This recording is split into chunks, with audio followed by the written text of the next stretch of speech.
So while we can all agree Games Workshop makes some of the most excellent models out there, I think there's generally a few times, especially recently in 40k, where the community has generally seen these models as a bit of a whiff. So let's discuss why that happens, and maybe we can try and get to the root and the different reasons of why people just get up in arms about the different models. So while these are in no particular order, I think this is a big one. The general kind of Blood Angel release that got brought out this edition, but in particular these guys, the new Sanguinary Guard. Oof. These were one of the first ones where I looked up and I was like, oh yeah, I agree. I don't know what it is about them, the kind of weird new death masks, the kind of under kind of glorification of the armor compared to the older ones. Just the fact that the wings are gone, the sort of slightly strange way they're based. There's just a lot to dislike about this model, and people were pretty vocal in it.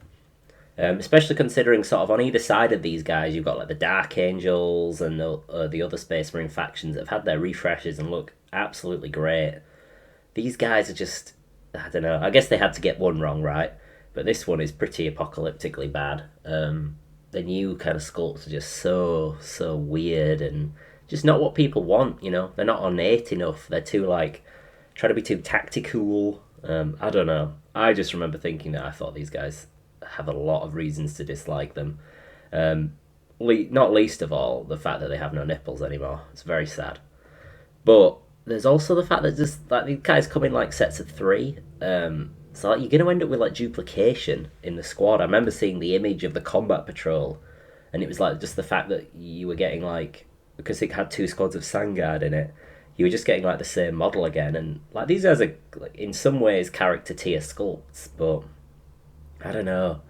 I just feel like there's something about them that is just such a big miss. The new Sanguinor is a similar kind of vein to these guys, maybe a little less weird.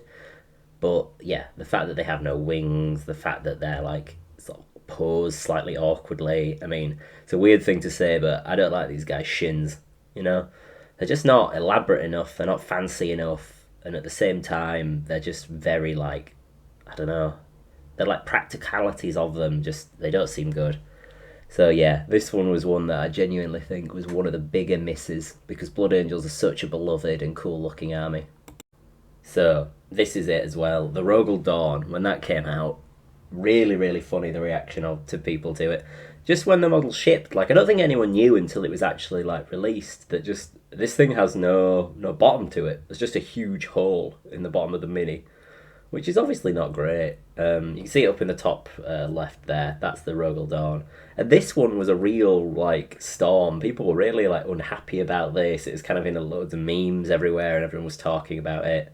Hellstorm Wargaming on YouTube, he actually set up a charity fund and sold a 3D print that will fill the gap at the bottom of the Rogel Dawn, which is quite good, good to see it going to charity as well. And it was just a really funny moment, and lots of people were kind of talking about this. It really made the Rogel Dawn a bit infamous for that. I remember attending a local tournament, and someone brought in a Rogel Dawn for the first time, and everyone was just coming over excuse me, can I pick that up, and just flipping the Rogel Dawn over, just to see, just to confirm, I think, with their own eyes that Games Workshop had skimped on this.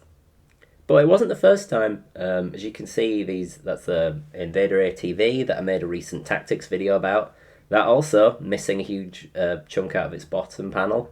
Same for this is the Admech, I believe it's some kind of June Crawler, perhaps. I'm not sure. Admech have some good names, but I'm not too familiar with them. But yeah, another one where it's just missing its bottom part. I think less sort of fuss was made over these, and I don't think there's been a vehicle since these that doesn't have this. Now, I'm not entirely sure why Games Workshop kind of made this decision. I suppose it's because it must just be their way of making models now and fitting them into sprues. I imagine there's some kind of economical thing for them where the less molds that they have to print, the better. So if they can chop this big chunk out of the sprue, then it saves them a lot of money. People say it's to prevent plastic waste, but I don't really believe that. Games Workshop are trying some things around recycling, but this hobby produces a lot of plastic waste, and I really don't think that this is helping.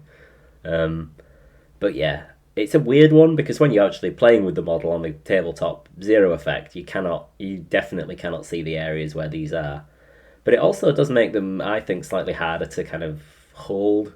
Um, but I don't know. It's just a funny one to me how much this really got sort of kicked up in the community and was just a really regular sort of meme for a while.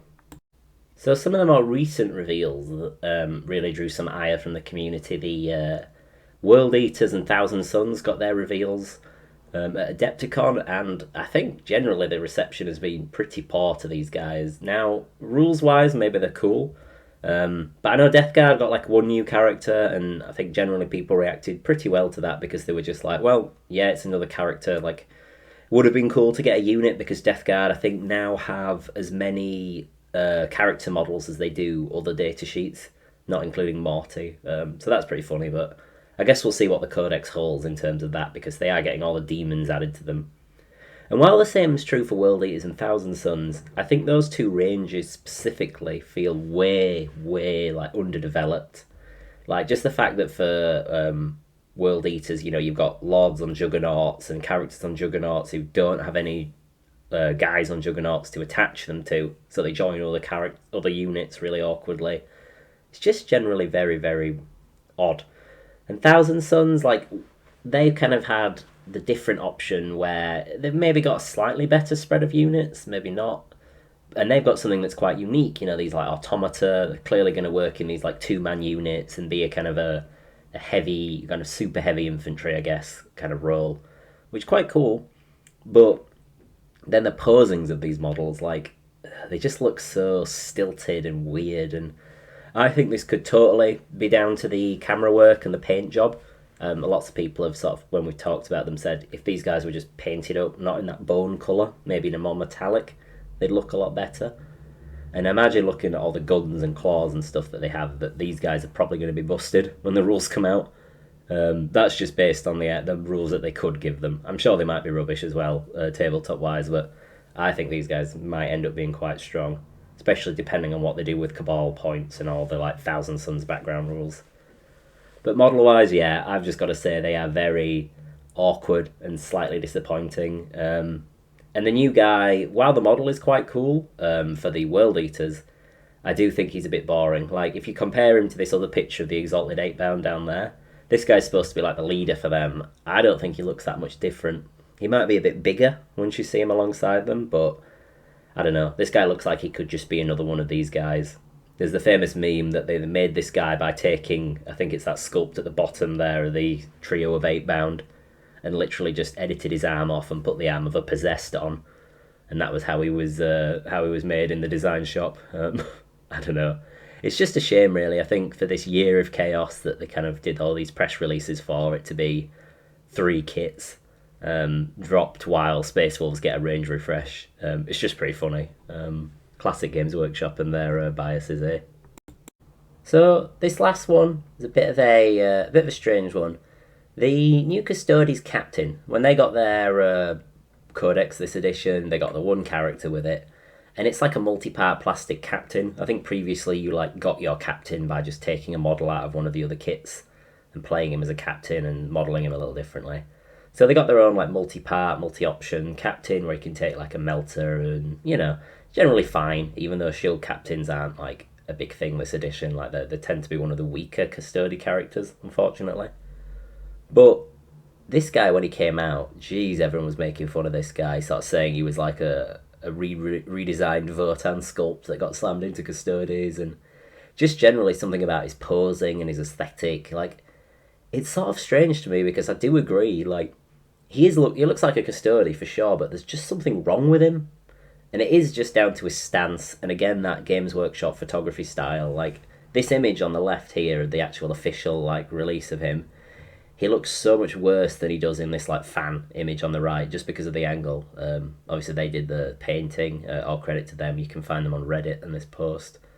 Just a great paint job here, and I think that really kind of fixes the model for me at least. And I think it happens a lot. It happened with the Ballistus Dreadnought. It happened previously with those thousand. Well, maybe it'll happen with those Thousand Suns models. But generally, this is just like they take these pictures and the way it's painted and lit and the angle they take the picture from. I presume it's for box art, but this guy just looks rubbish. Like he's really like muddled. You can't quite see his face properly. I don't know. Whereas on the right here, painted up, a different style, different angle, just looks so much better. It's weird to me that Games Workshop can't fix this, but I guess aesthetics and corporate reasoning are totally different for every different person. But yeah, a weird guy. The Custodes wide captain just did not go down well, especially considering he was the only thing that army was getting this edition. It's a shame to see. Bit of a different video. Just wanted to sort of came up with this subject when I was talking about the Invader ATV last week. Check that video out if you'd like. But this is it's just a fun video, just talking about the different sculpts. There's some older models that I think people kind of like we were talking about it in the Monkeys group chat, and yeah, just generally there'll be some older models that we'll go over at some point and kind of go, oh, we were debating the Grey Knight baby carrier, for example. So we'll have to see. Anyway, like and subscribe if you enjoyed. Thanks for watching.